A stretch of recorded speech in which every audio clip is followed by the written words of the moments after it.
আপনারা আমার উপরে আস্থা রেখে আমাকে জানিয়েছেন, ছাত্ররা আমাকে আহ্বান দিয়েছে, সেটাতে আমি সাড়া দিয়েছি। দেশবাসীর কাছে আমার আবেদন, আপনারা যদি আমার উপরে বিশ্বাস রাখেন, আমার উপরে ভরসা রাখেন, তাহলে নিশ্চিত করেন যে দেশে কোনো জায়গায় কারো উপরে হামলা হবে না।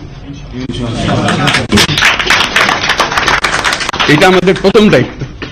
এটা যদি আমি করতে না পারি, এটা আমার কথা যদি না শোনেন আপনারা, তাহলে আমার প্রয়োজন এখানে নাই। আমাকে বিদায় দেন, আমি আমার কাজে থাকি, সেখানে আমি ব্যস্ত থাকি। যদি আমাকে প্রয়োজন মনে করেন, তাহলে আমাকে প্রয়োজন মনে করলে আমাদেরকে দেখাতে হবে যে আমার কথা আপনারা শোনেন।